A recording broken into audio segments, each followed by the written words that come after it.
Alright, let's look at the homework 4, problem number 27. Alright, so object is moving along the y-axis, and location is given by y equals x squared plus x. Alright, x is in time, I guess. And we want to find the average velocity. Right, average velocity is really the same thing as the difference quotient. Right, so it's going from x equals 4 to 7. Right, so let's try to find that. All right, here. So let's do part A. So part A, we want to find average velocity. Oops, which is so average velocity is really function is f, so it's from, we're going to do f of 7 because it's going from 4 to 7, so f of 7 minus f of 4. Alright, and this basically gives you the distance traveled and divided by time period, so it's from 4 to 7, so 7 minus 4. Alright, then this is going to be, we can just simplify this. Alright, so if you plug in 7, you have 7 squared, so it's a 49. Alright, plus 7. Alright, minus. And f of 4 would be, 4 squared would be 16 plus 4. Right, divided by 7 minus 4 would be 3. Right, so this is going to be, let's see, so this is 56 minus 20, so 36 divided by 3, and that would be 12. Right, so let's type it in. Alright, average velocity is 12 meters per second.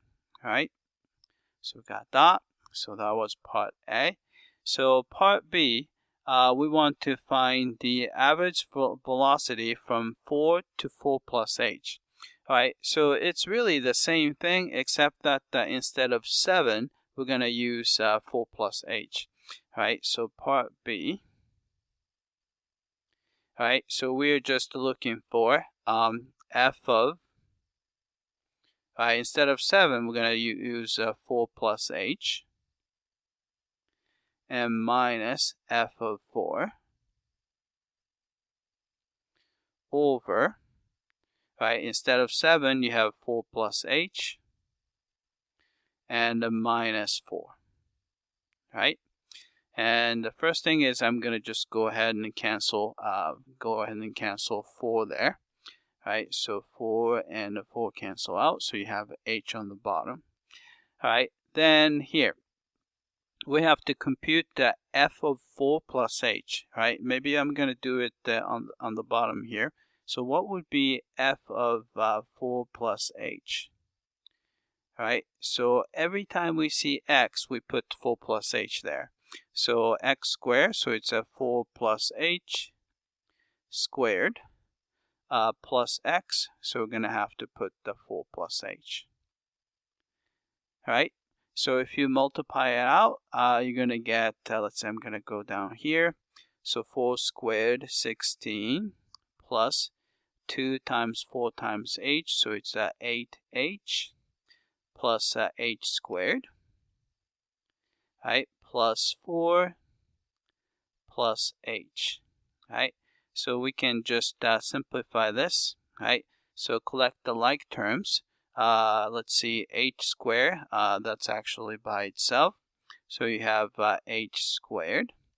And h terms would be, there's 8h here, and then there's another h. So that would be 9h together here. Alright, then we have constant term is 16 and 4. So there's going to be 20 there. So plus 20. Right? So that's going to go up here. So you have h squared plus 9h plus 20. So that's f of 4 plus h. Then we have to subtract f of 4. F of 4 is 16 plus 4, so that's 20. So I'm going to do 20 here. And all over h. Alright, so we can cancel 20 here and a 20 there. Alright, then I'm going to factor out h, because this guy has a h here and this guy has a h there. So I'm going to pull out the h. So h is factored out. Alright, so if you factor h from h squared, you have another h.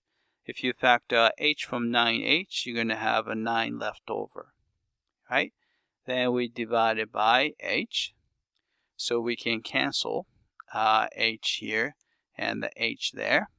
So what you get is simply h plus 9. Right? So let's type it in.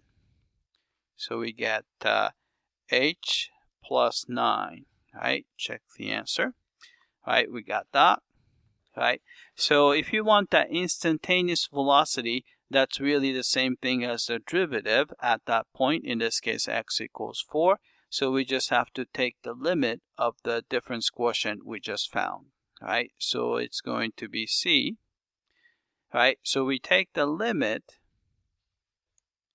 of what we found, which is f of 4 plus h minus f of 4 over h as h approaches 0, which is limit h approaches 0 of h plus 9. So this is a very easy limit to evaluate, because here h is going to disappear because it becomes approaches 0.